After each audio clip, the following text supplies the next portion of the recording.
Speaking of Severance, we should talk about it. Just can you give us sort of the backstory about how you got attached to the show? Yeah, I mean, it was just a sample piece of writing that came into our production company. I have a production company, had one for 20 plus years, and it came into our production company as a sample. A guy looking to try to have a meeting. This guy, Dan Erickson, who's turns out to be a brilliant writer and had never had anything produced before. And we read it. I read it, loved it, and Apple was just starting out, Apple TV Plus, and they wanted to do it. And as with a lot of projects, we took it around to different places, and they were the only place that really wanted to do it.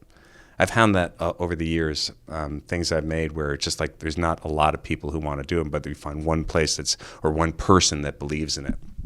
And then, it took years of development. Also, Apple was just starting up, and then we started doing it right before, about 7 or 8 months before the pandemic started. We started to prep it and get ready to do it. And then the pandemic hit when we were about 6 weeks away from shooting.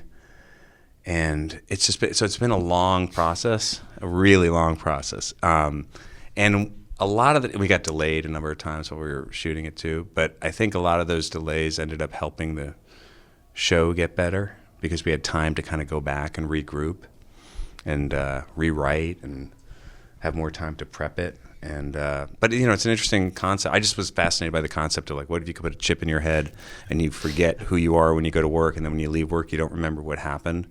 And it's kind of not that far off from reality. Yeah.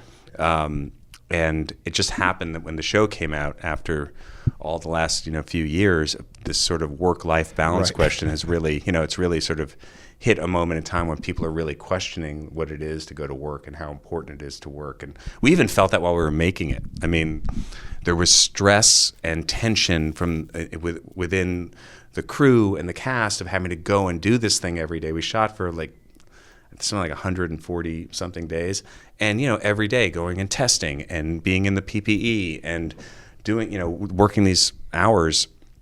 There was a lot of stress that people were feeling, and it makes you question sometimes, well, why am I doing this? Why am I working so hard? Why are the rules set up this way? The structure, right around the time we finished shooting the unions, the unions for crew people were contemplating a strike at that point and almost did, but then were able to settle. And it was a moment in time where everybody was sort of questioning, like, why do the work conditions have to be the way they are? And things that we've agreed on over the years, looking at it. I think the pandemic sort of altered our view on what the priorities in our life should be. That's a great way to put it. Yeah. I was gonna ask about both Severance and also Escape from Dannemora, which if anyone watching or listening this has not seen, they should definitely see. But these are two very different types of projects for you. Are you sort of like consciously seeking out ways to challenge yourself, or did you just find these particular things to be interesting and just be like, okay, I'm going to try this just because I haven't, done it yet? Yeah, I mean, I've been trying to just go to projects and ideas that I really gravitate to and have a gut feeling about. And I guess over the years, I've done a lot of different things, but in the last few years, I've really been thinking about, well, what is it that I want to see? Making stuff that I really want to see, and not worrying about acting and directing at the same time, or even being willing to let my acting kind of go for a little bit because I love directing.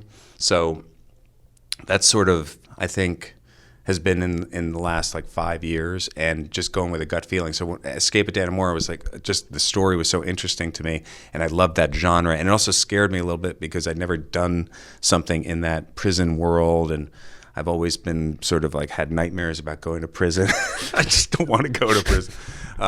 And it's a heavy subject, and then weirdly, Severance is very different tonally and, in terms of the genre, but it's sort of, I realized sort of midway into it is there's some similar themes in there where these people who work on this floor are kind of prisoners also. And so, I think, but I don't think about that stuff thematically, but it's been pointed out to me, oh yeah, that's kind of interesting.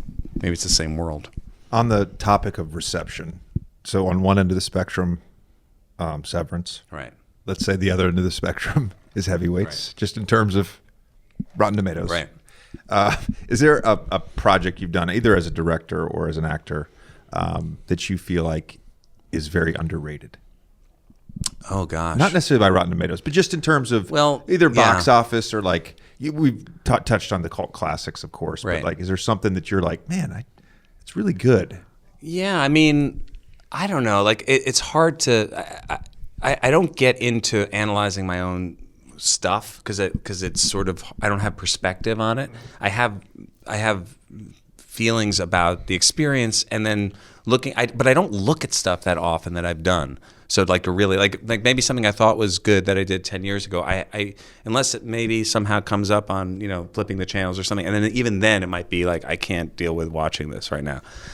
Or sometimes you'll watch it and go, oh, that's interesting. Like, that wasn't so bad, but I find it dangerous to do that because it just takes me into the past. So are you thinking, you're always thinking about the next thing? Well, I'm thinking about where I'm at now and like what I want to be working on, but it's hard not to be aware of all the work, because like I'll do an interview and talk about it, and I am appreciative of it because I really enjoy doing most of it. It's just, they're like like this movie Greenberg I did with Noah Baumbach. I really enjoyed doing. It was, I think it might have been the lowest grossing film that Focus Films ever made.